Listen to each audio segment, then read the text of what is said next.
My name is Emily Carter, and if someone had told me that the two people who would betray me the worst were the two people I trusted most, I would have laughed. I always believed loyalty was the one thing you could never fake, but I learned the hard way that some smiles hide the deepest knives.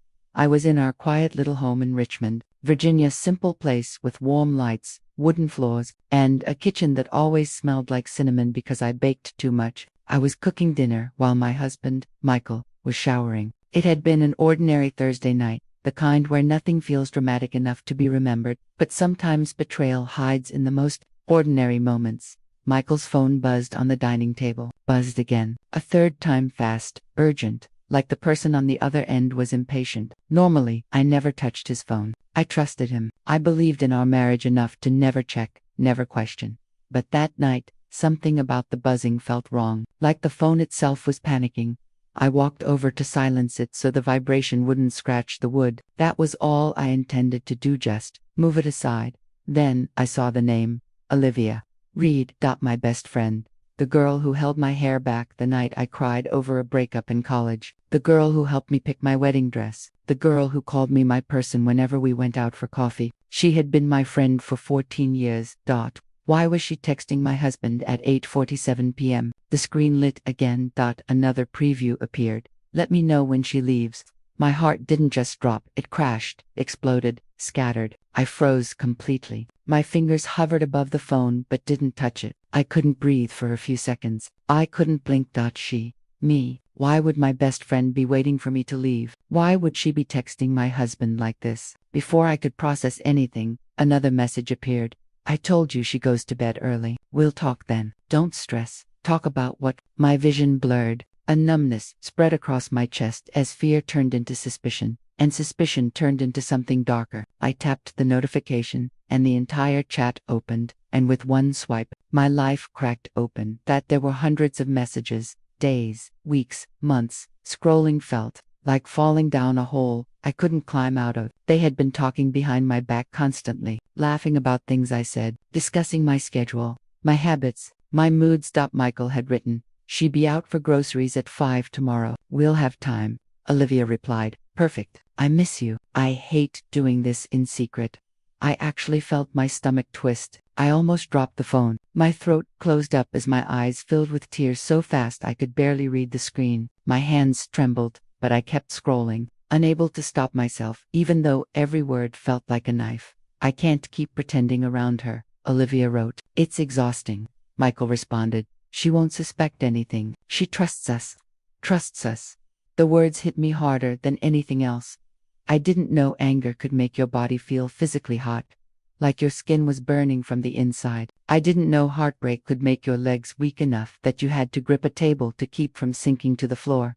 Everything inside me shattered at once: anger, grief, humiliation, disbelief, all tangled together. These weren't just secret messages. This was planning, coordination, intimacy, deception, real betrayal. And the worst part, they were both so comfortable, so casual, as if I was the stupid one in the room who would never find out. A tear finally slipped down my cheek, then another, but I wiped them away quickly because the last thing I was about to do was break down before the fight even started. My world had just collapsed, but something else rose from the ashes: a cold, sharp clarity. They thought I trusted them blindly, and that was going to be their biggest mistake. Just then, I heard the bathroom door open. Michael's footsteps approached, slow and relaxed, like everything in life was perfectly fine. I locked the phone, placed it exactly where it had been, and stepped back just as he walked into the kitchen, towel around his shoulders. "What's for dinner?" he asked casually. I looked at him, and for the first time in our marriage, I saw a stranger, a liar wearing the skin of the man I knew. His voice felt wrong, his presence felt fake, the air around him felt tainted. But I didn't react, I didn't cry, I didn't confront him. I smiled. "Almost ready," I said softly, because anger makes people reckless. But silence is where revenge grows. That night, while he ate the food I cooked and talked about his day like nothing was wrong, I watched him and planned my next move. I didn't know exactly what I was going to do yet, but I knew one thing with absolute certainty: I wasn't going to let them destroy me quietly. I was going to make them regret ever betraying the woman who would have died for both of them. And the revenge they never saw coming. It had already begun. I barely slept that night. Michael lay beside me, breathing steadily, completely unaware that I knew everything. I stayed awake, staring at the ceiling, every message replaying over and over in my mind like a movie I couldn't pause. My chest tightened each time I remembered Olivia's words. Let me know when she leaves. I felt sick every time I imagined their secret meetings, their conversations, their laughter, their private world built behind my back. Around 3 a.m., I finally sat up in bed. My heart was beating too fast. I felt trapped in my own home, in my own marriage, in my own life. I slipped out of bed quietly and walked to the kitchen. I didn't want water. I didn't want food. I wanted clarity. I sat at the table in the dark, hands folded, staring at the silence around me. Everything I thought I knew had changed. Nothing felt safe anymore. Not my home. Not my marriage. Not even my memories. I opened my laptop. I didn't know what I was looking for, but I needed something. Proof. Patterns. Anything. I opened our shared calendar. I had never paid attention to the entries Michael added for work, errands, or meetings. But now they looked suspicious. Odd. Too convenient. Too perfectly timed with my own schedule. Every time I had a dentist appointment, he had a meeting. Every time I visited my sister, he had inventory checks. Every time I traveled for my online business deliveries, he had late office hours. I clicked through the past months until I felt physically sick.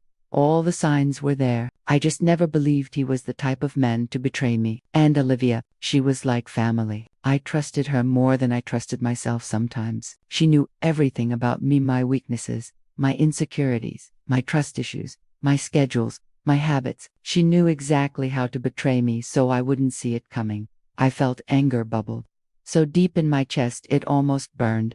Around 4:30 a.m., I heard footsteps. I shut the laptop quickly and pretended to be drinking water. Michael walked in, sleepy-eyed and confused. "You're up early," he mumbled. I forced a soft smile. Just couldn't sleep.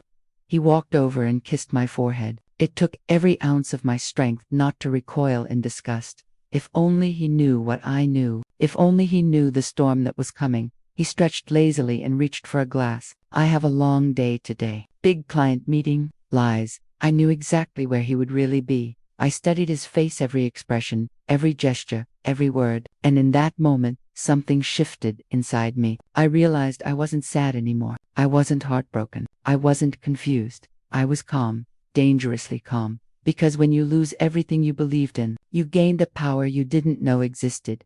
He kissed my cheek before leaving the kitchen, and as soon as he walked away, my face fell back into its natural expression, cold, focused, controlled. As soon as he left for work that morning, I picked up his phone again. I memorized Olivia's number. I screenshotted their messages and emailed them to myself using an address he wouldn't recognize. I needed my own secured evidence. I wasn't going to confront them. Not yet. Confrontation ends a story. Revenge begins one. I needed information. I needed to know how far this went. I needed to know what they planned behind my back. I checked his location tracking app that he always kept on for driving safety. He didn't know I knew the password. He forgot I helped him set it up years ago. He wasn't at work. Dada's car was parked near a residential area. I didn't recognize at first. A quiet street 20 minutes away. My heart pounded as I zoomed in on the map. It was Olivia's neighborhood. Of course it was. I stared at the screen, fury boiling under my skin, but instead of crying or breaking down, I simply said aloud, "Perfect," because now I knew exactly where they met when they thought I was asleep or busy. Instead of driving there in rage, I forced myself to sit still. I wasn't going to crash into their world screaming. That would make them victims. I wasn't giving them that luxury. I wanted them comfortable. I wanted them relaxed. I wanted them confident they were getting away with it. People reveal more when they're cocky. I waited. Hours passed. I watched the little location pin on the map, and then, around 1 p.m., the pin moved, slowly, back toward the main road, back toward work. So that's how long their meetings lasted. Interesting. He came home around 6 p.m., pretending he'd had a tiring day, pretending he needed rest, pretending he was a good husband. "You okay?" he asked when he noticed I was quiet. I nodded. "Just exhausted." I wasn't exhausted. I was planning. Later that evening, when he went to shower, his phone buzzed again. This time, I didn't touch it. I didn't need to. I already knew everything that mattered. But something strange happened. The buzzing didn't stop. Olivia was texting nonstop. Did she suspect anything? Did she seem upset? Did she ask questions? Tell me what she said. She was nervous. Good. Fear makes people sloppy. I sat on the couch, pretending to watch TV, while my mind spun faster than ever. I wasn't going to destroy them with a confrontation. I was going to let them destroy themselves. But first, I needed something even bigger. Something that would break them the way they broke me. I needed more information. The next day, I followed Michael, not close enough for him to see me, far enough to study patterns. He drove to a cafe on the edge of town, one I'd never been to because it was too far from home. But he didn't pause. He circled the parking lot once and drove past it, waiting for her. I parked 2 blocks away and watched. 10 minutes later, Olivia's silver SUV pulled up behind him. My stomach twisted again, but I stayed calm. I watched them both drive off together, toward a quiet trail near the woods, a place people went for hikes and fresh air. They weren't hiking. I waited for them to disappear from sight. Then I stepped out of my car and took a slow, deep breath. If they wanted secrecy, I would give them secrecy, but on my terms. I followed them, quiet, careful, hidden by trees. They walked ahead, laughing, brushing shoulders, acting like they were the main characters of some forbidden love story. I recorded them, not their faces, just enough to understand their schedule, their routine, their meeting spot. I needed all the puzzle pieces before the final blow, because the best revenge isn't emotional. It's calculated. When they finally left, I returned to my car with a steady heartbeat. I wasn't shaken anymore. I wasn't scared. I wasn't even angry. I was preparing. That night, Michael kissed me goodnight like nothing was wrong, and I kissed him back with a softness he didn't deserve, because the deeper he fell into his comfort, the harder the fall would be when I pulled the floor out from under him, and I was just getting started. The next morning, I woke up with a feeling I couldn't fully explain. It wasn't peace, but it wasn't chaos either. It was something colder, sharper, more controlled. I got dressed slowly, put my hair up, and stood in front of the mirror studying myself. I didn't recognize the woman staring back at me. She wasn't naive anymore. She wasn't trusting. She wasn't gentle. She was awake. Michael was in the kitchen preparing his coffee, humming like life was perfect. It amazed me how easily he could live a double life, how guiltless he was, how confident. He moved as if nothing could shake him, nothing could expose him, nothing could end him. When he saw me, he smiled. "Morning, Em. Want breakfast?" I almost laughed. Breakfast. As if he hadn't spent the previous afternoon tangled up in a secret life with my best friend. As if his lies weren't sitting under his tongue like poison. As if good morning still meant something. I shook my head. "I'm not hungry." He lifted an eyebrow. "Everything okay? Just tired?" He nodded and returned to his coffee. I watched him for a moment, memorizing his movements. It's strange how betrayal can make someone appear completely different. The man I fell in love with was gone. This version of him felt like a well-designed mask, a character, a performance, a practiced role he played for my benefit. He checked his watch. "Big date today," he said casually. "Might come home late."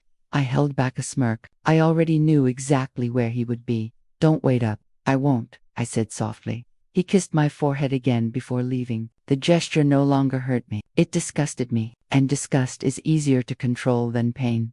As soon as the door closed, the silence in the house felt different. Not heavy, not lonely, just strategic. Every room became a planning space. Every corner felt like part of a blueprint. Every breath I took felt like preparation. My phone buzzed. A message from an unknown number.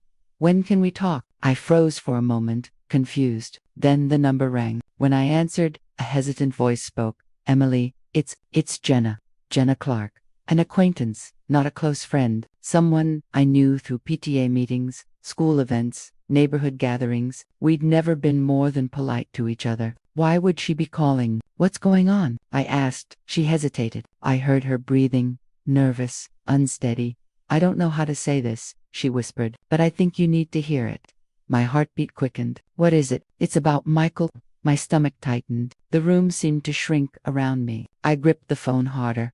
"What about Michael?" There was a long pause. "Then, I saw him yesterday, with Olivia." Every muscle in my body stiffened. She continued, voice small but firm. "I wasn't sure at first, but it looked bad. They were together at that trail behind the coffee shop. I didn't want to assume anything, but the way they were walking and talking meaningly, it wasn't normal." I closed my eyes, exhaling slowly. I didn't interrupt her. I didn't know if I should tell you. I didn't want to hurt you, but I couldn't keep quiet anymore. I'm so sorry. Thank you, I said, my tone calm. To calm. Are you okay? I swallowed. I will be. She apologized again before hanging up, but I barely heard the words. I was thinking about something else entirely. If someone else noticed them, if someone else saw them together, if someone else thought their behavior looked suspicious, then cracks were already forming in their secret world, and cracks were exactly what I needed. I sat down slowly, my mind racing. Once people start talking, gossip spreads, stories grow, whispers turn into murmurs, suspicion turns into confirmation. And I knew Olivia well enough to know she feared one thing more than anything: public humiliation. She lived off appearances, perfect outfits, perfect makeup, perfect smiles. Everything about her was about reputation. She needed to be admired, envied, praised. If anyone found out she was sneaking around with a married man, she would crumble. Good. I wasn't going to destroy them privately. I was going to let them destroy themselves publicly, but I couldn't rush it. I needed timing. I needed precision. I spent the afternoon gathering more evidence, screenshots, saved locations, timestamps, recorded observations, not to confront them, but to build a story, a pattern, a complete picture of their betrayal. And then something unexpected happened. An email notification popped up on my screen from Olivia. Subject line: "You free tomorrow? Need to talk." I stared at it, stunned. She wanted to talk to me. She wanted to see me. She wanted to look me in the face, smile at me, hug me, pretend everything was normal. Right after she'd spent the week betraying me with my husband. The audacity of it made my blood pressure spike. I opened the email. "Hey Em, haven't seen you in a while. Want to grab brunch tomorrow? My treat. Let me know." My hands curled into fists. She wanted brunch. She wanted smiles. She wanted fake friendship. She wanted to maintain her role in my life. And that meant she needed me blind, which meant she had no idea I knew, which meant she had no idea the ground beneath her was already cracking. I typed back quickly. "Sure, 11 am?" She replied instantly. "Perfect. Can't wait." I stared at those hearts. Those fake little hearts from a woman who had stabbed my trust and then colored the wound with emo-jis. This was good, this was perfect. A brunch meeting meant one thing: I could look her directly in the eyes and watch her lie to me, while I stayed perfectly calm, knowing every detail of her betrayal. People expose themselves when they think they're safe. I would give her a smile she didn't deserve. I would listen to her lies. I would watch her fake concern. I would observe every detail, because details matter in revenge. The next morning came faster than I expected. I slept lightly, woke early, dressed carefully, not too fancy, not too casual, just enough to appear exactly as she expected: normal, predictable, unsuspecting. Michael left early for another client meeting. I didn't even bother pretending anymore. I simply waved from the kitchen and watched him drive off. At 10:50. I arrived at the cafe where Olivia wanted to meet. It was bright, stylish, crowded in a comfortable way. People sipped coffee and typed on laptops. Soft music played. Sunlight poured through the windows. A beautiful place for a lie. I saw her instantly. Olivia sat near the window. Blonde hair perfect, makeup flawless, smiling like she lived in a world untouched by consequences. When she spotted me, she waved excitedly. As if she deserved my presence, as if nothing was wrong, as if she wasn't sleeping with my husband. I approached the table slowly. She stood and hugged me tightly, squeezing me as if I was her most treasured friend in the world. If only she knew the truth. If only she knew I was already planning how to end everything she took for granted. She didn't know it yet, but this brunch was the beginning of her downfall. When I sat across from Olivia that morning, every part of me felt strangely detached, like I was floating outside my own body, watching two women play roles neither of them deserved. She smiled brightly, the kind of smile only a person with a clean conscience should have. She wore a soft pink blouse and gold earrings, delicate, elegant, polished, the kind of woman who looked like she had it all together, the kind of woman who hid secrets behind lip gloss and perfect eyeliner. "Oh my God, it's been forever," she said as she stirred her coffee. "I've missed you." Missed me. The irony nearly made me laugh. She had no idea that earlier that same week, I watched her walk through the woods beside my husband, her hand brushing against his arm, her voice soft as she leaned into him with the intimacy of a stolen relationship.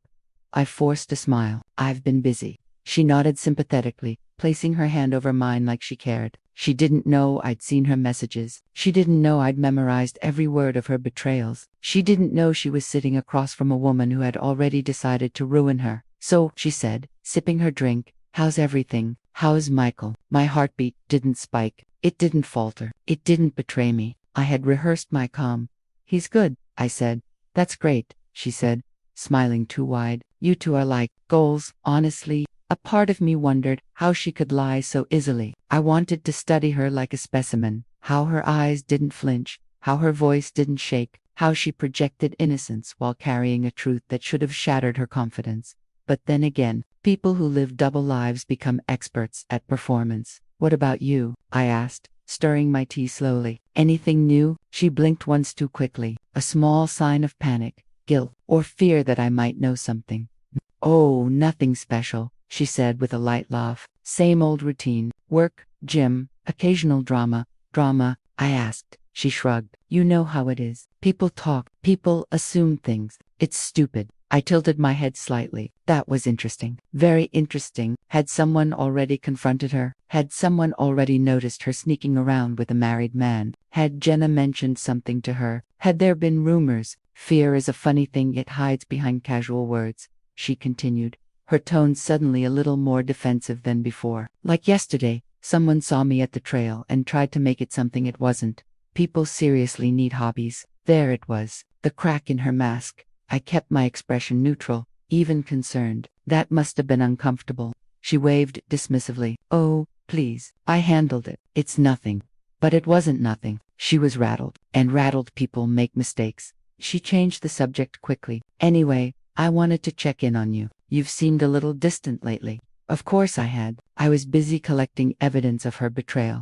"Just tired," I said again. "But I appreciate you reaching out." She smiled warmly, relieved. "Always. You're my best friend, Em." I swallowed the bitterness that rose in my throat. Best friend. She said it like the words meant something, like she still earned them. For the remainder of brunch, she talked about work, her sister, her weekend plans, all the things I used to care about. But now, every word she spoke felt like noise. It washed over me without sinking in. I watched her carefully, looking for signs of guilt or worry. Sometimes her smile faltered just a bit too quickly. Sometimes her fingers tapped the table nervously. Sometimes she avoided eye contact for a second too long. She was hiding something. She was terrified of being exposed. She should be. When we finished eating, we walked out to the parking lot together. The sunlight hit her face, making her look soft and angelic, nothing like the woman who stabbed me in the back. She hugged me tight again. "Let's not drift, okay? I love you." I didn't hug her back with the same warmth. I couldn't. But she didn't notice. Not yet. "Same here," I said. She drove away in her shiny SUV, her hair flowing behind her like she was leaving a foot. I stood there watching her go, my mind calculating, rearranging plans, sharpening strategies. She was nervous. She was watching me. She was unsure how much I knew, which meant the timing needed to be perfect. Later that afternoon, something unexpected happened. Michael came home earlier than usual, around 3 p.m. Normally he'd use those hours to meet Olivia, but today, he walked in with an expression I hadn't seen in a long time. "Concern, you're home early," I said calmly. He ran a hand through his hair. "Yep, something happened." My chest tightened slightly. "What happened?" He hesitated, actually hesitated. That was new. Michael rarely paused before lying. "Someone told me Olivia might be spreading rumors about me," he said slowly. "Weird rumors." I blinked. He was lying. But why? "What rumors?" I asked. "Just stupid stuff. Nothing important." He didn't give details. That meant he didn't want me knowing too much. Maybe Olivia told him someone had seen them. Maybe she mentioned Jenna. Maybe Michael was trying to get ahead of the story. But here's the thing about liars. Once they sense danger, they start panicking. And panicking people expose themselves. I walked toward him, acting concerned. "Are you okay?" He nodded but avoided eye contact. "Yeah, just annoyed." Interesting. That night, he was restless. He barely slept. He checked his phone constantly. He kept going to the bathroom to text. He was unraveling. And I didn't even have to do anything. The next day was when the real twist happened. Around 11 a.m., Jenna texted me again. "Emily, I think you need to know something else." My pulse quickened. I called her immediately. Her voice trembled as she answered. I didn't want to tell you before, but I think Olivia is telling people you're having problems in your marriage. I froze. What kind of problems? I asked. She's saying Michael is unhappy, that you're distant, that he confides in her, that he feels trapped. My fingers tightened around the phone. And yesterday, Jenna continued, she told someone that if you two ever divorced, it wouldn't exactly be a surprise. My breath caught. Olivia wasn't just betraying me, she was preparing the ground. She was planting the story. She was designing a narrative where she wasn't the villain where I was. She was manipulating the people around us so that if the truth came out, she would look innocent, a victim. Even that was her plan. But she had no idea that her attempt to control the story would be the very weapon I used to destroy her. I thanked Jenna and hung up slowly. That night, when Michael came home, he kissed my cheek again. He had no idea that I knew more than he did. No idea that Olivia's fear was already spreading cracks into their little secret world. No idea that the next phase of my revenge had just begun. Because now, it wasn't just about exposing them, it was about winning. And I always win when I'm quiet. I don't remember how long I stood in that hallway, staring at the little green light blinking on the camera. It felt like my lungs couldn't decide whether to breathe or shut down. Everything Olivia had ever said to my face, every fake smile, every hug, every Emily, I'm here for you. All of it suddenly replayed in my mind with a new and disgusting meaning. She wasn't being kind. She was studying me. She was checking my weaknesses. She was looking for cracks to slip into. I walked back to the living room slowly, almost afraid that if I moved too fast, reality would change again and I'd discover something even worse. Michael followed me out a few minutes later, wiping sweat from his forehead like he'd just finished building a house. Instead of reviewing old camera footage, he sat down across from me, his hands clasped tightly. I don't know how long this has been going on, he said quietly, but I won't let her hurt you again. The problem was, I didn't know if I still believed him. Part of me wanted to, desperately. Another part of me remembered every time he had defended her. Every time he said I was overthinking something she said. Every time he told me she was just sensitive. But the footage didn't lie. Olivia knew exactly what she was doing, and she wanted me gone. When I finally lay down that night, I couldn't sleep. My heart felt like it was being squeezed in someone's fist. Every time I closed my eyes, I saw Olivia's face twisted with anger, her hand raised toward me, her breath hot and furious, as she whispered words meant to break me. I kept hearing the sound of her voice, banging on my door, calling me names, accusing me of things I never did. I didn't know which part was worse, the fear she caused in the moment, or the humiliation of knowing she hid it behind a smile whenever someone else walked into the room. Around 3 a.m., I gave up trying to sleep. I sat up in bed, pulled my blanket around my shoulders, and stared at the wall while a thought formed slowly in my mind. If Olivia wanted a war, then maybe she picked the wrong woman. The next morning, sunlight came through the window, and for once it didn't comfort me. It felt too bright, too soft, too peaceful for what was happening beneath it. Michael came into the kitchen looking exhausted, like he hadn't slept either. You okay? He asked. No, I replied honestly. He nodded. We have to talk about what to do next. Do we confront her? Do we call her parents? Do we know? I cut him off. We don't do anything yet. His eyebrows pulled together. Emily, we can't let this slide. I'm not, I said, but I'm not confronting her until I know how deep this goes. He exhaled, rubbing his jaw. What do you mean? I want to know everything she's said behind my back. Every message, every call, every lie. He opened his mouth like he wanted to argue, then closed it. He nodded slowly. Okay. If that's what you want.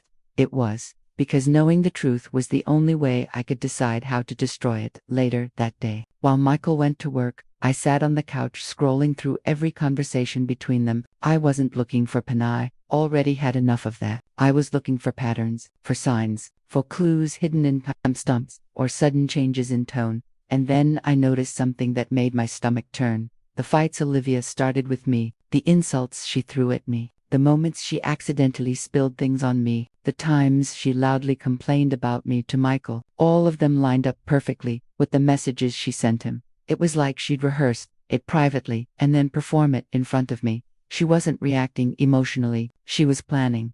That was when the anger hit me. Not the kind that makes you scream or hit something, no. This was quieter, heavier, kind that settles deep inside your bones and burns slowly. I spent the rest of the afternoon going through every digital trace she left behind, and with each discovery, I felt myself transforming from someone who wanted peace into someone who wanted justice, even if that justice came wrapped in revenge. When Michael got home, he didn't even take off his jacket before sitting down across from me. "Did you find anything else?" "Yes," I said, my voice steady, "and it's worse than I thought." He swallowed hard. "I'm so sorry, Emily." There was guilt in his eyes, real guilt, the kind that comes from realizing you've been manipulated and that your blindness hurts someone you love. I didn't want to forgive him yet, but I didn't want to hate him either. "We need to be smart now," I said. "We don't show her we know anything. Not yet. You talk to her normally. You act normal. You let her think everything is fine." "What?" Michael asked. "Because," I replied, leaning forward, "people like Olivia make their biggest mistakes when they feel safe." He stared at me for a long moment, then nodded. "Okay." That night, Olivia came home later than usual. The moment she walked in, her sweet fake voice filled the living room. "Emily, I brought you a smoothie from your favorite place." I took it from her with a calm smile, even though my hands shook slightly. She touched my arm, pretending to care. "You look tired. Are you feeling okay?" I forced a small laugh. "Just didn't sleep well, but thank you for the smoothie." She smiled wider, and for the first time, I saw the truth behind her eyes. She didn't want to be kind. She wanted to be convincing. She wanted to look innocent enough that no one would ever believe what she truly was. But I believed it. I knew it. And soon, Michael would know everything to Dot. Later that night, when both of them were asleep, I sat in the dark living room with only the hallway nightlight glowing faintly. My hands were wrapped around a cup of tea, but the warmth didn't reach my fingers. I kept thinking about the camera footage, the messages, the insults, the slaps, the planning, the manipulation, the way she had looked at me like I was nothing, like she'd already won. And I whispered quietly into the empty room, "You wanted me gone, Olivia, but you just woke up the wrong woman." I didn't know exactly how I would take her down, not yet, but I knew this. It wouldn't be quick, and it wouldn't be loud. It would be slow, precise, and impossible for her to escape. The kind of revenge that leaves someone shocked long after the last word is spoken. I woke up the next morning feeling a strange mix of exhaustion and clarity. My body was tired, but my mind was sharper than it had been in weeks. It was like anger had burned away the fog Olivia had wrapped around my life. I moved through the kitchen quietly, not wanting to wake anyone yet. And as I poured myself a cup of coffee, something inside me settled with a cold certainty. I wasn't just surviving her anymore. I was preparing.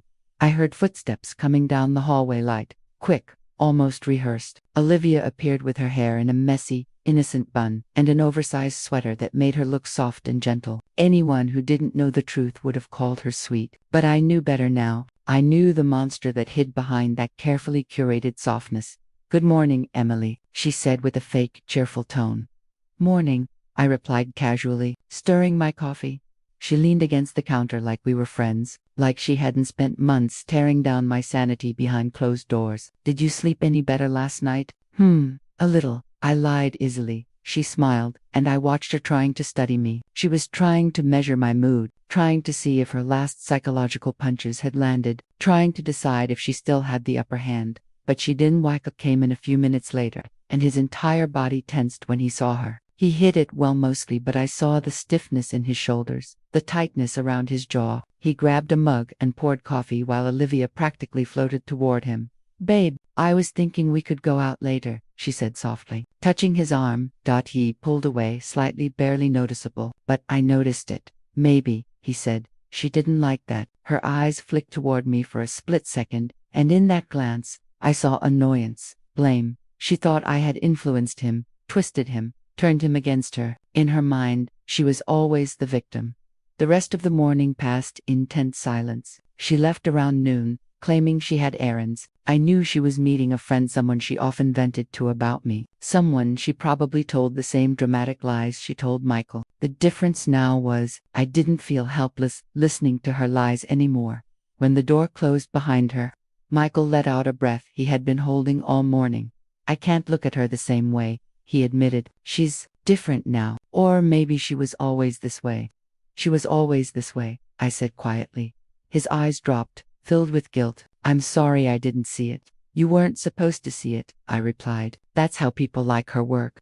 He sat next to me at the dining table. Emily, what exactly do you want to do? You said to wait. You said to let her feel safe. But what's your end goal? I stared at the table, running my finger along the grain of the wood. I want the truth to come out. All of it.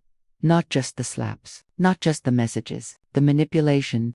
The lies. The way she tried to turn you against me. I want everyone, including you, to see exactly who she really is. Michael nodded slowly, absorbing my words. Okay, whatever you need. I'm with you. For the first time in months, I believed him. I spent the next few days observing Olivia more closely than ever, watching her habits, noting her triggers, paying attention to who she called when she left the house, what she complained about. And there was something strange, something I hadn't noticed before. She was nervous. Not a lot, not enough for most people to catch. But I saw it in the way she pulled at her sleeves, in the way her eyes darted toward me when she thought I wasn't looking. She didn't know what had changed, but she felt something had. She didn't know if her lies were still working, and uncertainty made her uneasy. Good. She was becoming sloppy. Her mask was slipping in small, subtle ways. One evening, when Michael was in the shower, I passed by her room and heard her on the phone. Her voice was low but sharp. I don't know what's going on with her, she hissed. She used to be quiet and scared. Now she's acting different. I think she suspects something. A pause. Yes, I'm being careful. What do you want me to do? Tiptoe around her forever? Another pause. Oh, please. Michael believes whatever I tell him. He always has. I smiled at that. Not anymore. I leaned closer, and she continued, her voice full of frustration. Look, I just need her out of this house. That's it. Once she's gone, everything will go back to normal. She's ruining everything. I swear she does it on purpose. My heart pounded not with fear, but with a cold fire. She wasn't just trying to push me out. She was obsessed with removing me. This wasn't a personality conflict. This wasn't a misunderstanding. This was targeted. I stepped away before she opened the door. She walked down the hall looking irritated, brushing past me like I was a piece of furniture. Excuse me, she muttered, pretending I was in her way on purpose. I sat on the couch, watching her leave the room, watching the facade fall off her face the moment she thought no one was paying attention. I wondered how many people she had fooled in her life, how many people she had manipulated, how many lives she had twisted for her own comfort. But she had finally miscalculated. She had chosen a target who fought back. Later that night, when she went to bed, I sat in the living room with Michael again. The house was quiet except for the steady ticking of the clock on the wall. I heard her on the phone. I told him, she wants me gone. Still, his jaw clenched. Then, she's going to get exactly what she deserves. For the first time in a long time, our eyes met with complete understanding. We're not rushing, I said softly. We're waiting, watching. Let her feel safe. Let her feel like she's still in control. And then, we end this. He nodded. And in that moment, something shifted. We weren't divided anymore. We weren't confused. We weren't powerless. We were united. Against her, against everything she had done, and Olivia. She had no idea what was coming. The next week moved slowly, almost painfully. Every day felt like I was walking on glass, not because I feared Olivia, but because I needed to make sure she never suspected how much I knew. Revenge requires patience. And patience is a kind of discipline I didn't realize I had until this moment. Every morning she gave me fake smiles. Every afternoon she made fake small talk. Every night she pretended to care about my well-being. And I mirrored it all back with calmness she couldn't decipher. It scared her. I could see it every time she searched my eyes, hoping to find that same fear she used to enjoy triggering. But it wasn't there anymore. One evening, I was sitting on the couch folding laundry when Olivia walked by and paused. You seem different lately, she said, trying to sound casual but failing. Do I? I replied gently. She squinted a little, unsure of how to read me. Yeah, I don't know. Calmer, I guess. Maybe I'm just tired, I said with a small shrug. She didn't buy the answer, and that made her uneasy. She shifted from foot to foot, like she wanted to say more but didn't know how without revealing too much. That was the thing about liars. They're terrified when they can't predict your reaction. Eventually she walked away, but not before giving me one last long look. She was trying to find cracks that no longer existed. Michael watched all of this from the kitchen with a seriousness I rarely saw in him. He had changed too. The guilt had hardened into determination. Watching Olivia hurt me had broken him. Discovering the truth had reshaped him. And now, standing in the kitchen doorway, staring at his wife. He looked like a man ready to protect me with everything he had. That night, after Olivia went to bed, he approached me quietly. "She knows something's off," he whispered. "I know," I replied, "but she still doesn't know the truth." "And she won't," he said firmly, "not until we're ready." There was something strangely comforting about planning silently with Michael. Not revenge in the physical sense, just truth, justice, exposure. I wasn't out to hurt her the way she tried to hurt me. I wanted everyone, including her, to face the reality she spent so long hiding behind manipulation.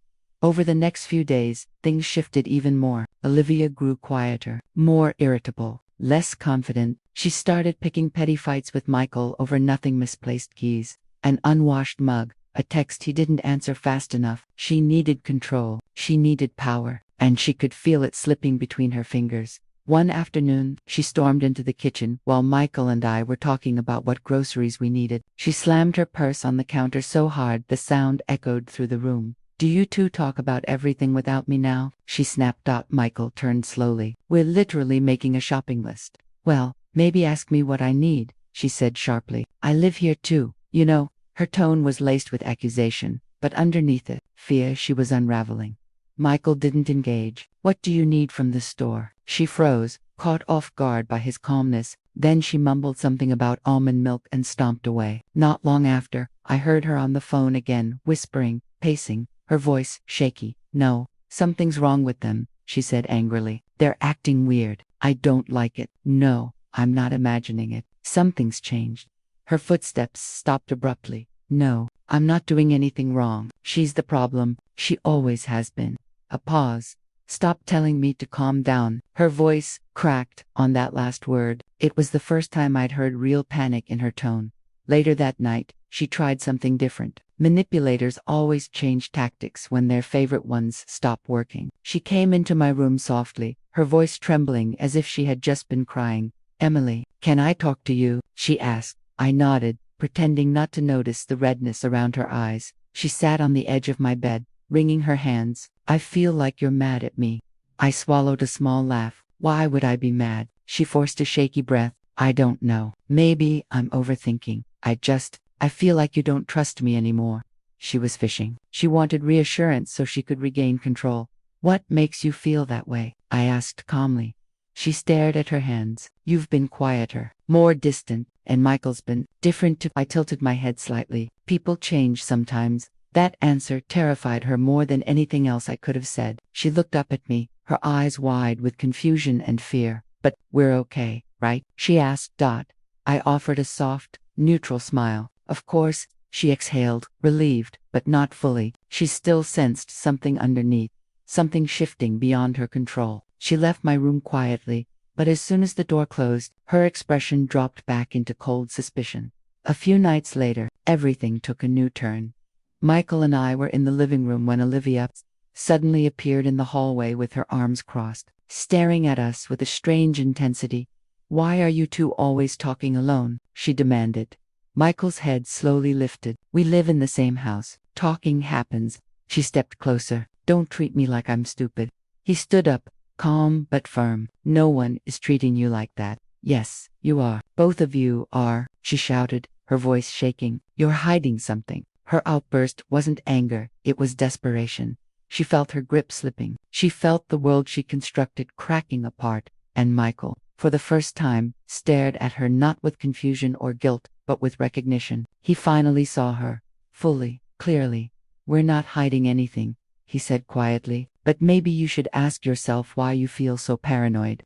Her face shifted, fear becoming rage, rage becoming panic. She looked at him as if seeing a stranger. Then she looked at me with pure hostility. I didn't flinch. She ran upstairs, slamming her door so hard the entire frame shook. Michael sat next to me again, rubbing his face. "She's falling apart." "She's not falling apart," I said softly. "She's revealing herself."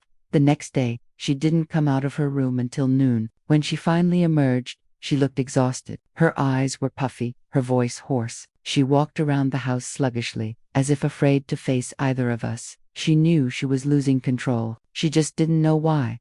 And that uncertainty was driving her mad. Michael leaned close to me that evening and whispered, "It's almost time." He was right. She was unraveling. Her lies were cracking. Her facade was breaking. Once the truth fully opened, she would have nowhere left to hide, and I was ready, more ready than ever. The following days were a delicate dance. Olivia moved through the house like a shadow, never quite relaxed, never certain of what Michael or I might know. I could see it in her eyes, the flickers of hesitation, the slight pauses, the little adjustments in her tone when speaking to either of us. She was walking on a tightrope. But she didn't realize the rope was fraying beneath her feet. Every morning, she greeted me with a smile that no longer fooled anyone, not me, not Michael. She tried to talk, to laugh, to regain her illusion of control, but it was gone. I could see her grasping at thin air, like a magician whose tricks were unraveling. I spent my time carefully observing her, noting each slip, each flinch, each nervous glance, and each observation strengthened me. I felt powerful in a way I had never felt before. She had underestimated me. She had assumed I would be weak, afraid, or oblivious. But I had been watching, planning, waiting. Michael and I had silent meetings when she was out of the room. We didn't need to speak loud. One glance, one subtle nod, and we understood each other completely. He was more cautious than I had ever seen him, but also more determined. There was no guilt in his actions, now only resolve. Together, we were forming a plan that neither Olivia nor her manipulative tricks could escape. One afternoon, as Olivia tried to engage me in a conversation about the upcoming neighborhood event, I listened politely, nodded when appropriate, and asked questions that made her start over several times. Each repeated explanation, each stumble in her words, revealed more of her desperation. She wanted to maintain control, but her fear was making her sloppy. Later that evening, I received a text from Jenna. "Emily, I just saw Olivia meeting someone new today. You might want to know." My heart raced, but I stayed calm. This was exactly what I needed, another crack in Olivia's armor. "Who?" I replied. "Some guy. He's not from around here." She was acting secretive. Perfect. I didn't reply further. I let the information sit. I didn't act yet. Patience was key. Olivia believed she could continue lying, manipulating, and spinning her story. But she didn't know the threads were already unraveling around her. That night, I sat in my favorite chair, reviewing everything I had collected so far, screenshots of messages, recordings, timestamps, notes about her behaviors and locations. I could see the story she had created for herself, the narrative she was trying to weave in which she was the victim and I was the antagonist. But I also saw the truth that would demolish her carefully curated image, and I knew exactly how to use it. The next morning, Olivia tried to regain her confidence. She approached me with a faux sweetness that had once fooled me completely. "Emily, I wanted to apologize for the other day. I think I was overreacting. I just worry about things sometimes." I smiled softly, leaning back. "I understand. Everyone has their moments." Her lips quivered slightly as she tried to maintain her composure. I care about you, you know. You've always been like a sister to me." I let the words settle, letting them hang in the air like a weight. "That means a lot," I said. "But sometimes caring the wrong way can hurt more than it helps." Her eyes widened slightly, as if she felt the underlying truth in my words but couldn't pinpoint it. That was the beauty of subtle revenge. It doesn't scream, it whispers. It makes the person doubt themselves until they can no longer trust their own judgment. Later that afternoon, Michael went out for errands, leaving Olivia and me alone in the house. She tried to engage me again, asking about the weekend, our plans, and the kids. I answered politely, carefully directing the conversation toward topics that would require her to lie or exaggerate. She stumbled more than once, caught in her own web of falsehoods. I could see her frustration building. She bit her lip, fidgeted with her hair, and paused mid-sentence, searching for the right words. Every slip, every hesitation, was a small victory. Every moment she doubted herself was a piece of the puzzle I needed to complete her downfall. When Michael returned home that evening, Olivia tried to play the charming, calm, confident woman again. She smiled at him, tried to engage in small talk, and handed him a cup of coffee. But he didn't respond with the warmth she expected. He looked at her with a subtle but unmistakable intensity, and she flinched almost imperceptibly. After dinner, when the house had quieted down, I sat with Michael in the living room. We went over everything we had observed over the past weeks.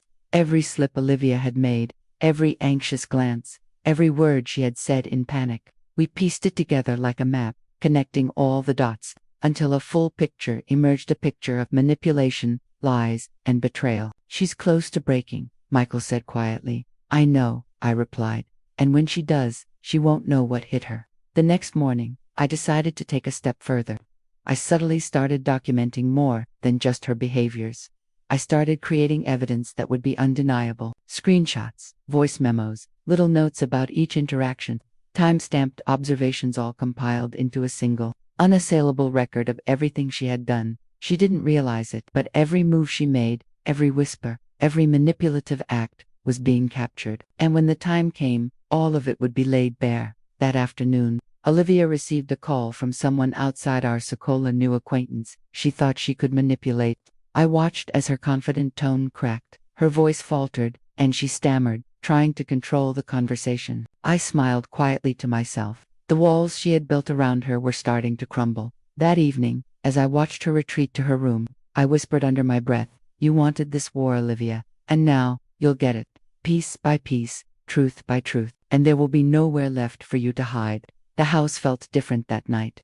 Charged, electric, as if it knew a storm was coming. I could sense Olivia's anxiety creeping into every corner, every shadow. The perfect facade she had maintained for months was cracking, and soon, very soon, the full weight of her actions would be exposed. I leaned back in my chair, sipping my tea calmly, feeling more in control than I had in months. This was no longer about anger. It was no longer about heartbreak. It was about precision, and I had all the time in the world. The next morning, the air in the house felt heavier than usual. Olivia was quiet, almost lethargic, moving through the rooms like a storm had passed and left her shaken. I noticed the way she kept checking her phone, her hand trembling slightly as she scrolled through messages. Her control was slipping, and she didn't know how to stop it. Michael had gone out early for work, leaving her and me alone for the day. I brewed myself a cup of coffee and sat at the kitchen table, pretending to scroll on my phone. Olivia wandered into the kitchen after a few minutes, humming softly, trying to appear casual. "Hey, Emily," she said, tilting her head slightly. "Do you want to go shopping later? Maybe grab a few things for the house?" I looked up, calm, neutral. "I think I'll stay home today, just catching up on things." Her face tightened, almost imperceptibly, as if my refusal was a blow to her sense of control. She forced a smile. "Oh, okay, maybe another day then." I didn't respond, keeping my eyes on my phone. The silence was delicious, oppressive even, but in a quiet, powerful way. Olivia shifted on her feet, tapping her fingers on the counter, and I noticed her lips pressed together tightly. She finally broke the silence with a fake laugh. "You've been different lately, am I?" I asked softly, not lifting my eyes from the screen. "Yes, quieter, reserved. It's strange." I nodded slowly. "I guess people change over time." Her eyebrows furrowed, as if she was trying to figure out whether I was mocking her. She left the kitchen and walked down the hall, her footsteps hesitant. It was the first time I saw her doubt herself openly. I spent the day observing her every move. When she thought I wasn't looking, I watched her check her phone multiple times, pacing in front of the living room window, muttering under her breath. She was unraveling, piece by piece. And every small moment was confirmation of how effective subtle pressure could be. Later that evening, I received a text from Jenna. "Emily, Olivia mentioned you to someone today. She was worried." I smiled quietly. Perfect. Panic was starting to seep into her actions. I didn't respond, letting the tension build further.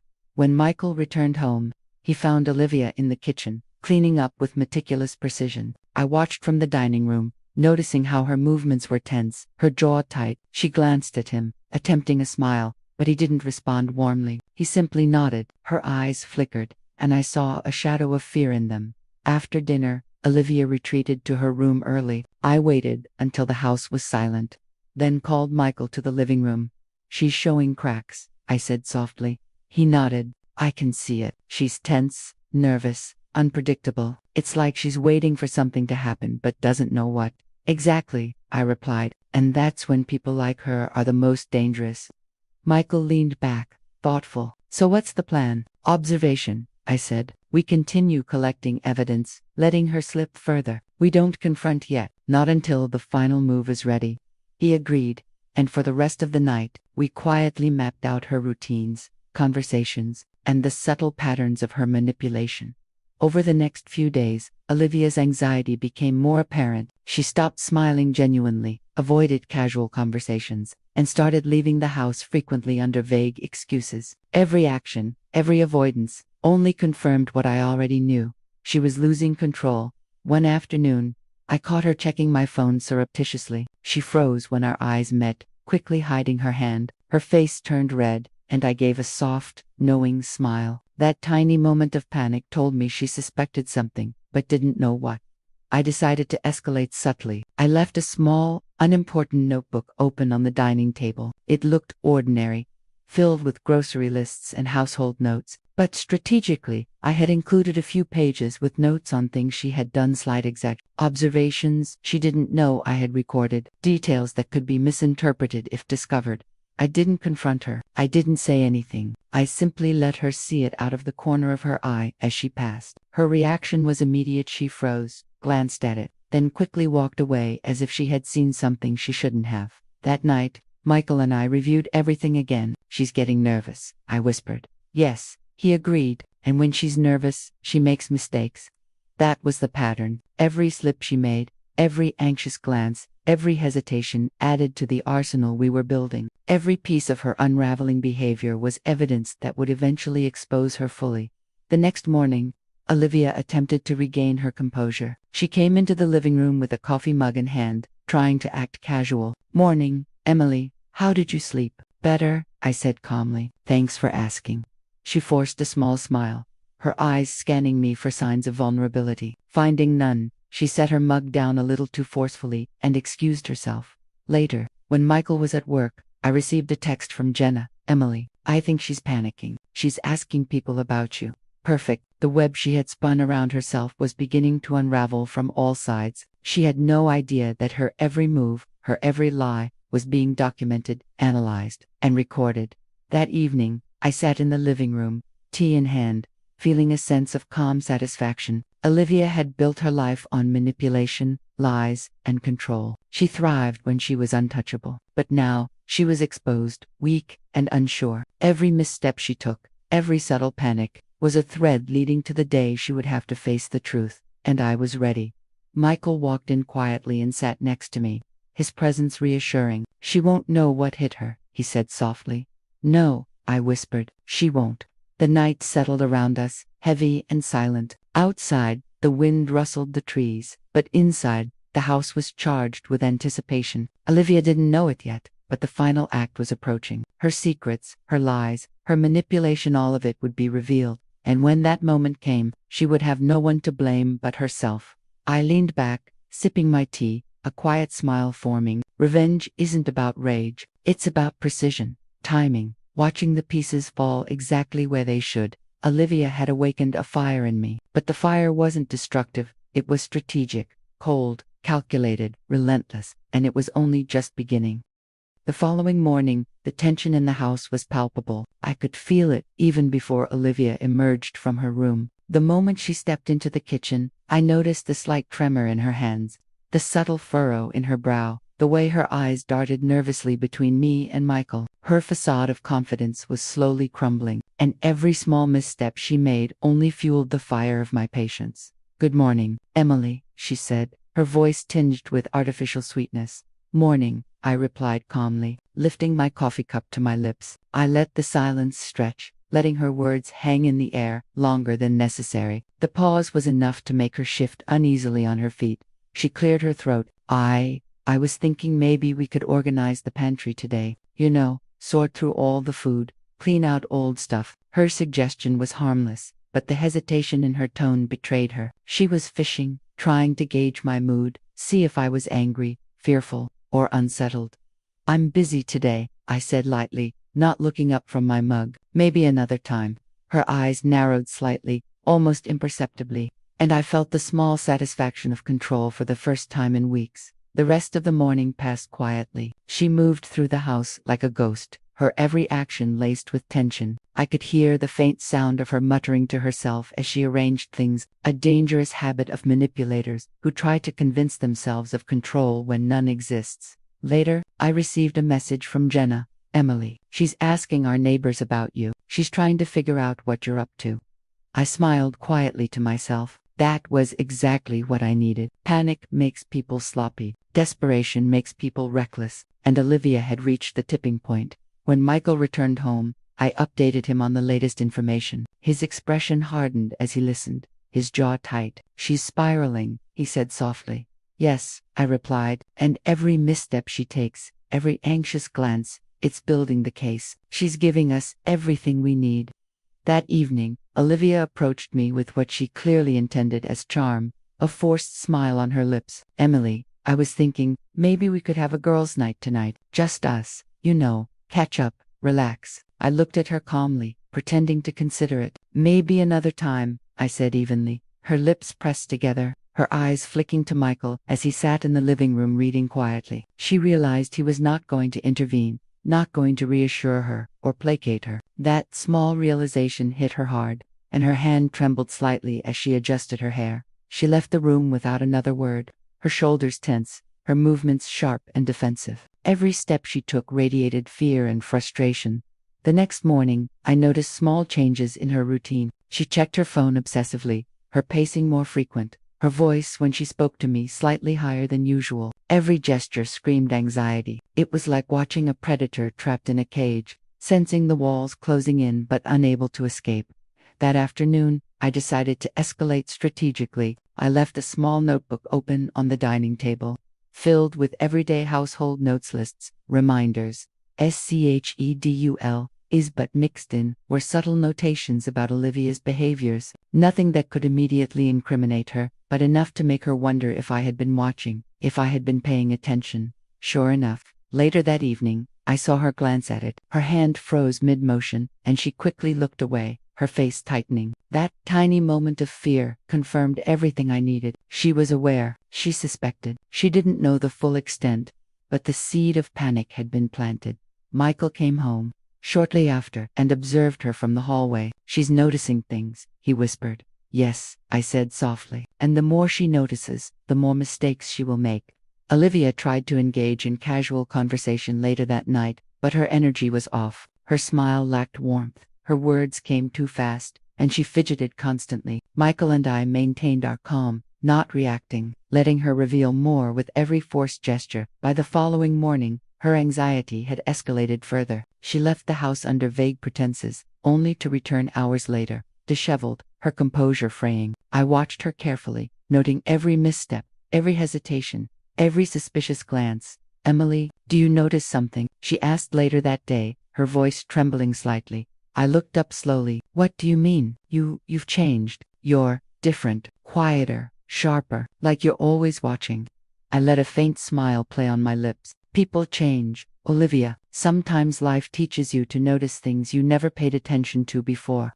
Her eyes narrowed, searching my face, trying to find fear or doubt. Finding none, she left abruptly, muttering something under her breath about needing fresh air. I turned to Michael, who had been observing silently from the couch. She's unraveling, I whispered. Yes, he replied, and when she's at her most vulnerable, that's when we strike. Over the next several days, we continued our silent observation, meticulously recording every slip, every anxious gesture, every moment she attempted to regain control but failed. The tension in the house grew thick, but our patience was sharper. Each action she took, each word she spoke, was evidence for the eventual revelation that would leave her exposed and powerless. Finally, one evening, she confronted Michael directly, her voice sharp and trembling. Why are you and Emily always whispering? Are you plotting something against me? Michael looked at her calmly, unflinching. We're living in the same house. Sometimes we talk. You don't need to be involved in every conversation. Her face paled slightly, the fight draining from her posture. For the first time, she truly realized she was not in control. I watched silently, savoring the moment. Every step she had taken, every word she had spoken in panic, every lie she had crafted for months was crumbling in front of her. And the final act, the full exposure, was approaching. She had built her world on manipulation and lies, and now that world was ready to collapse. I leaned back, a quiet, satisfied smile forming. The storm I had waited for was finally here.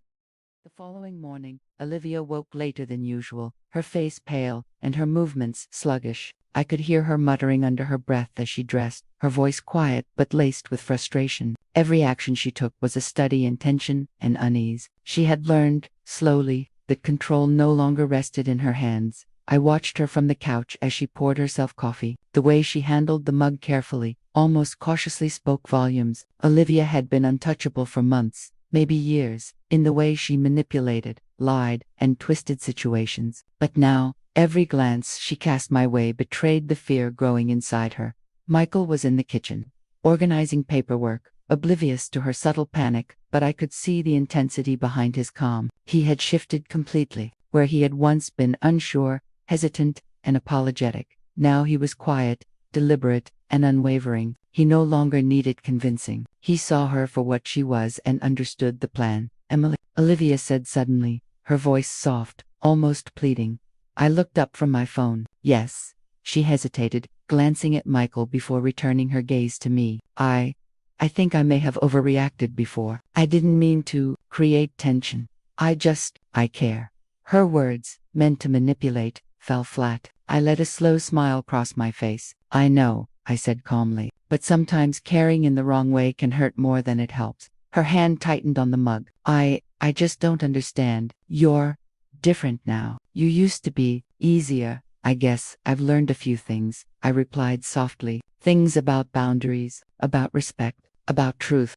Her lips pressed together, and she quickly set the mug down. She left the room, muttering something under her breath, her face tight with frustration and something else, fear. Over the next few days, I noticed a marked change in her behavior. She became quieter, more introspective. Her once confident demeanor faltered, replaced by a subtle nervousness that radiated from every movement. She checked her phone obsessively, glanced at Michael and me repeatedly, and seemed to pace more than usual. She was unraveling, and it was mesmerizing to watch. One afternoon, she left the house in a hurry, claiming she needed to run errands. I knew she was meeting someone, probably to reinforce her lies, to gain support from an outside source, but it didn't matter. I had already anticipated her moves.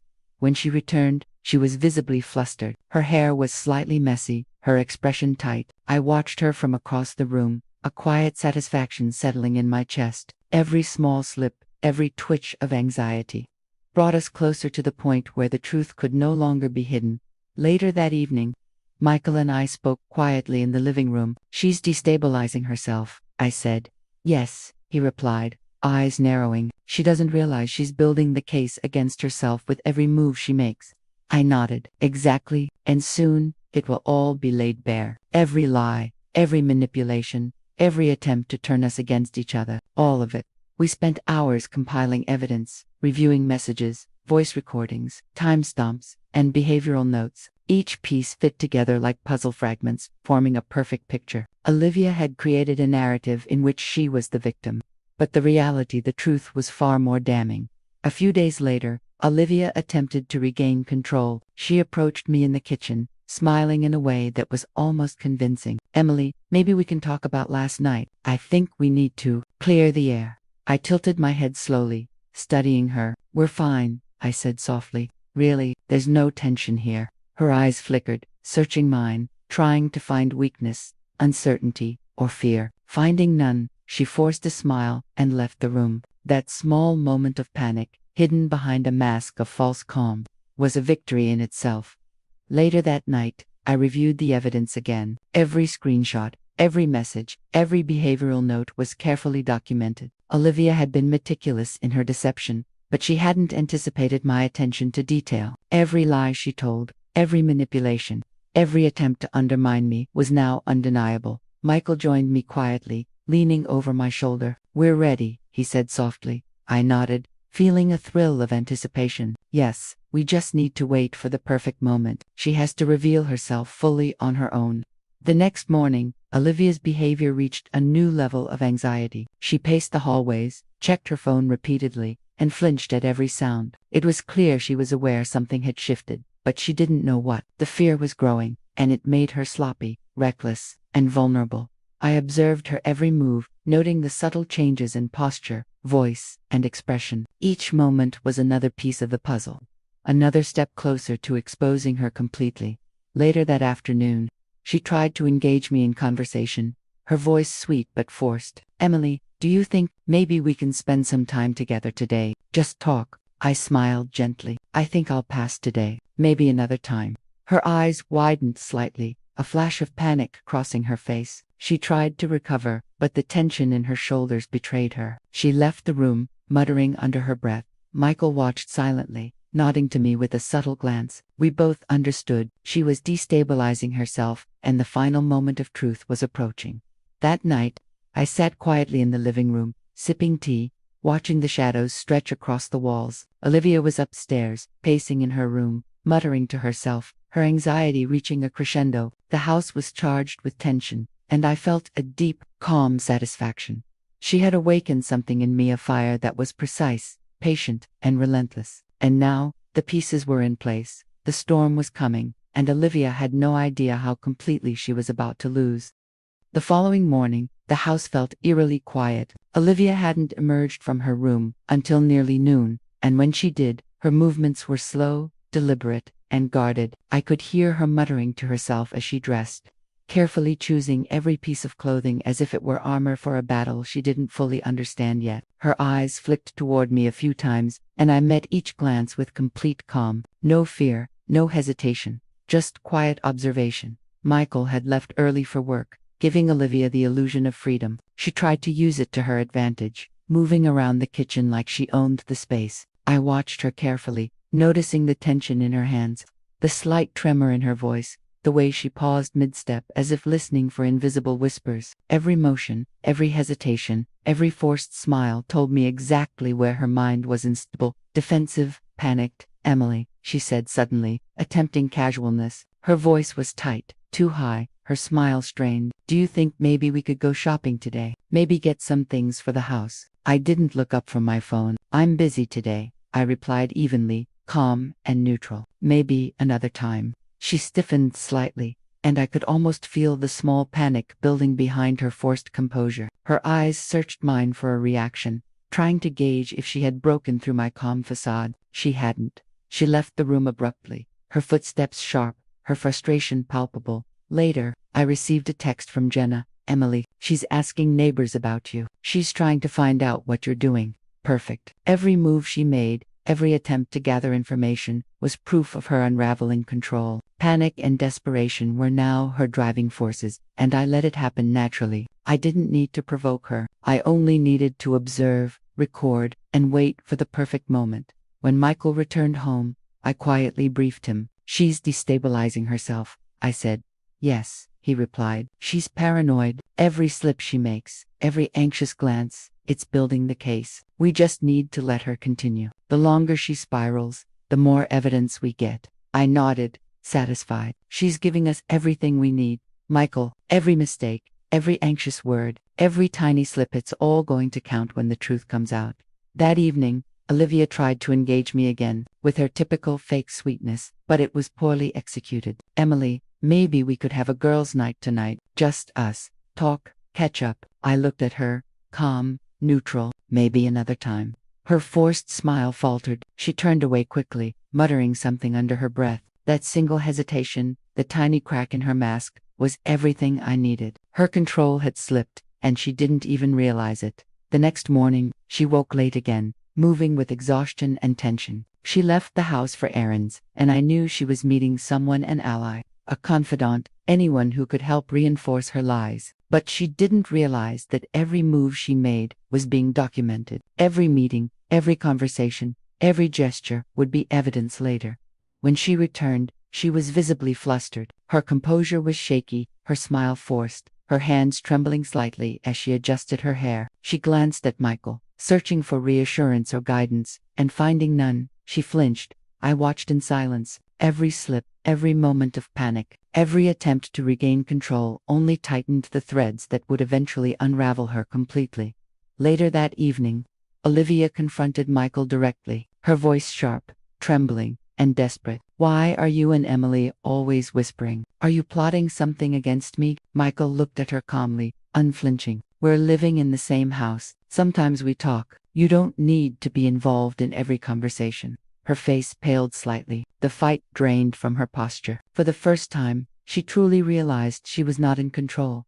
I watched silently, savoring the moment, Every step she had taken, every word she had spoken in panic, every lie she had crafted for months was crumbling in front of her, and the final act, the full exposure, was approaching. That night, I sat in the living room, sipping tea, the quiet hum of the house around me. Olivia was upstairs, pacing, muttering, filled with anxiety and frustration. The tension in the air was tangible. Every corner of the house carried the echo of her panic. Michael joined me quietly. "She has no idea what's coming," he whispered. "No," I agreed, leaning back, a small, satisfied smile on my lips. "She has no idea." The house was charged with anticipation. Olivia had built her life on manipulation, lies, and control, believing she could bend everyone to her will. But now, the walls she had constructed were crumbling, and every piece of her deception was documented, ready to be revealed. Her anxiety, desperation, and paranoia were feeding my patience and sharpening my resolve. Every slip she made was a step closer to exposing the truth. Every twitch and hesitation, a thread leading to her downfall. I closed my eyes for a moment, letting the calm wash over me. This was no longer about rage or anger, it was about precision, timing, and strategy. Olivia had underestimated me, underestimated the lengths I could go to protect myself and ensure justice. The storm was near, and when it struck, she would have nowhere left to hide. The fire she had ignited in me was no longer a reaction. It was a plan, a calculated response. Every observation, every piece of evidence, every small victory of patience brought me closer to the moment when her entire facade would collapse, and I would be there, calm, poised, and ready, watching as the truth she tried so desperately to hide finally consumed her. I didn't sleep the night after everything unraveled. My body rested, but my mind was awake, replaying every lie, every hidden message, every glance Michael thought I never noticed. The house felt too quiet, too still, like it was holding its breath, waiting for the storm that hadn't finished yet. I lay there staring at the ceiling until the sun started crawling up the walls, tracing the room like it was reminding me that morning always comes, even if we're not ready for it. Michael wasn't in the bed. I didn't even need to check to know he'd spent the night in the guest room again. He didn't want to face me. Not after the things I discovered. Not after I showed him Olivia's messages, the ones he pretended for months didn't exist. When I finally got up, the house smelled like stale silence. I walked toward the kitchen and found Michael sitting at the table, staring at his phone like he was waiting for it to save him. He didn't look up when I entered. He didn't greet me. He didn't even try to act like he hadn't been talking to Olivia until late last night. I didn't need to check his phone. I already knew. "Morning," I said, my voice controlled, neutral, nothing like the shaking anger or hurt from yesterday. He swallowed, lifted his eyes halfway. "Emily, about last night, you don't have to explain again." I poured myself water, not giving him the satisfaction of making this about his guilt. I already heard everything loud and clear. He pressed his lips together, tapping the edge of the phone with his thumb. "I know I messed up. I know I should have told her to stop texting me. I should have told you the moment she crossed the line." I turned to face him. "You didn't tell her to stop, Michael. You entertained it. That's what hurts."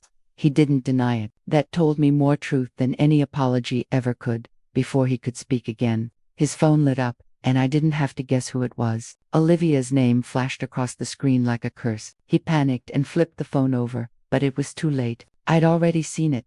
The air between us froze. "She doesn't stop, does she?" I asked softly, almost sympathetically. "Even now." Michael closed his eyes. "Emily, she's going through something. She said she needed someone to talk to." I laughed, but it wasn't funny. "She has plenty of people. She only chose you. And you let her." His shoulders slumped like he was finally starting to understand the depth of what he allowed to happen. "You're right." Those two words weren't enough, but they cracked something open in him, a truth he had buried under excuses for too long. Before anything else could be said, there was a knock on the door. We both froze. For a moment, I thought it was Olivia Whitten that had been poetic, the woman who tore my trust apart, standing on our porch like she had any right. But when I opened the door, it wasn't her, it was Grace, our neighbor. Her expression was troubled. "I'm sorry to show up so early," she said immediately, glancing past me like she was checking if Michael was inside. "But I think you should know something." Michael came to stand beside me. His presence made Grace shift uncomfortably. "What is it?" I asked. She hesitated. "I wasn't going to get involved. I truly wasn't. But what I saw yesterday, I just felt like you deserved to know." My stomach tightened. Michael stiffened. Grace, I whispered. Just say it. She took a deep breath. Yesterday, when you left for work, Olivia came into your house again. Michael cursed under his breath. Grace continued. She used the spare key. I saw her letting herself in. I thought maybe you were home, but you weren't. She stayed for almost 2 hours, and when she left, she was crying. It didn't look like a friendly visit. My fingers went numb. 2 hours. Michael stepped forward. Why didn't you tell me this before? Grace raised her brows. Because you were the last person I thought needed that information. He shut his mouth immediately. I breathed in slowly. Thank you, Grace. I appreciate you telling me. She nodded softly and left. The door closed with a soft thud, but the silence afterward felt deafening. Michael didn't speak. He couldn't. His eyes were wide, panic swirling behind them. Emily, he whispered. I didn't know she came here. I swear. You don't have to swear anything, I said quietly. It doesn't matter anymore. What do you mean? His voice cracked. Emily, please don't say it like that. I walked past him, grabbing my bag. My mind wasn't calm, but my decisions were. I'm done waiting for you to choose me over her, I said, finally, allowing my voice to shake. I'm done letting you pretend this was harmless. I'm done letting you protect her while I suffer. He followed me down the hall. Emily, don't leave, please. I'll cut her off. I'll block her right now. You should have blocked her the moment she asked you to text her when I left the house. He froze. You saw that message. I saw everything. His face crumbled. He sank onto the hallway bench like his legs couldn't hold him anymore. Emily, he whispered again, but this time it sounded hollow, defeated. I grabbed the door handle. If I don't walk away now, I'll lose myself, and I already lost enough. He didn't chase me. He didn't get up. He just sat there, head in his hands, breaking in the silence he created. When I stepped outside, the cold air hit me hard, but it felt cleaner than anything inside that house. I walked down the street, not knowing exactly where I was going, just knowing I needed space to breathe. Thought as I reached the corner, my phone vibrated.a message appeared from an unknown number, but I knew exactly who it was. Olivia, we're not done. You need to hear my side. I stared at the screen, feeling my pulse thicken in my throat. Oh, she had no idea. We weren't not done. We were just getting started. I stared at Olivia's message for a long moment, standing on the corner of the street as cars moved past me and the morning sun slowly warmed the sidewalk. Her words felt like a slap disguised as concern, the kind of message someone sends when they've already convinced themselves they're the victim in the story they created. We're not done. You need to hear my side. My side. As if her side mattered more than the truth she spent months trying to bury. I didn't respond, not because I was afraid, but because silence was finally my power. For so long, I reacted to everything, every lie, every secret, every half-truth Michael fed me to keep me calm. But in that moment, I felt something shift inside me, something steady and sharp. I wasn't going to dance to Olivia's tune anymore. I put my phone away and continued walking. I didn't have a destination in mind, just a need to be somewhere that wasn't drowning in memories I couldn't run from. After a while, I ended up at a small park near the old coffee shop where I used to meet Ava after work. The swings were empty, the benches quiet, and the morning had that soft kind of stillness that comes before the world fully wakes up. I sat on a bench and let myself breathe, but peace didn't last long. My phone buzzed again, another message, this time from Michael. Michael, please come home. We need to talk. Michael, I'm scared I've lost you. I closed my eyes. The desperation in his words might have meant something months ago, maybe even weeks ago, but now they felt too late, like he was trying to hold on to something he hadn't valued until it was slipping through his hands. Before I could decide whether to respond, the phone rang, and my heart dropped when I saw the name. Olivia. Of course, she wouldn't wait. Of course, she wouldn't let silence be the end. She never did. Olivia was the type who needed control. Control over conversations, over narratives, over people, especially Michael, especially me. I let the phone ring until it stopped. A few seconds later, a voicemail icon popped up. I didn't want to listen. Every part of me resisted pressing play, but something deeper, something that needed to know just how far she'd go, pushed my thumb to the screen. Her voice came through, shaky but forceful, like she was struggling to pretend she wasn't the villain. Emily, please, you can ignore my texts, but you can't pretend this is just my fault. You don't know everything. You don't know him like you think you do. I stiffened. She continued, voice lowering. Michael talked to me because you stopped seeing him. You left him alone emotionally. You pushed him away. You made it easy for him to come to me. A chill shot through my spine. Blame. Of course she would turn it into blame. The recording wasn't over. And before you try to make yourself the victim, remember this. He came to me. I didn't steal him. I just listened when you didn't. My hands tightened around the phone so hard my fingers hurt. She wasn't just delusional, she was dangerous. Dangerous in that subtle way people are when they twist truth until it becomes unrecognizable. But the final part of her voicemail, that's what made my heart pound. Meet me today. If you don't, I'll tell Michael everything you've been hiding too. Everything I had been hiding. What a joke. I wasn't the one sneaking around. I wasn't the one sending sneaky texts. I wasn't the one slithering into someone's home with a stolen spare key still. Her confidence unsettled me. I replayed her words, searching for any hint of what she meant. Nothing, just manipulation layered in a soft voice and forced vulnerability. I didn't reply, but I saved the voicemail, every second of it. By the time the sun rose higher, I walked to Ava's coffee shop. The moment I stepped inside, she looked up from behind the counter, and her face softened. Emily, oh my God, what happened? You look like I found out the people closest to me are monsters. I tried to joke, but my voice cracked instead. She instantly walked from behind the counter, pulled me into a hug, and held me longer than I expected. For a moment, I felt safe, something I hadn't felt in days. We sat at a corner table, and I told her everything, every message, every lie. Olivia's visit to my house, Michael's guilt, Grace's confession, and now, the voicemail. Ava listened with her jaw tight. That woman is toxic, Ava said finally. Emily, she's trying to break you down so you'll fight for Michael. She wants to be the reason the marriage collapses. She already is, I whispered. Double quotes, no. Olivia wants a dramatic ending she can control. You walking away calmly, that scares her. She doesn't know what to do when she loses control. I swallowed hard. She wants to meet. Don't go, Ava said immediately. That's exactly what she wants. She twists everything. That's why I'm thinking of going, I said quietly. I want to hear what she thinks she knows. I want to see her face when I show her I'm not afraid anymore. Ava stared at me, then slowly nodded. If you're going, you're not going alone. I'm coming with you. I almost cried from relief. Thank you. She reached across the table, squeezing my hand. Emily, you don't deserve this mess, and you're not walking into it alone. After coffee, we drove back toward my house. My heart thumped harder the closer we got. When I reached my street, I saw Michael pacing on the front porch, phone in his hand. The moment he saw my car, he rushed toward it.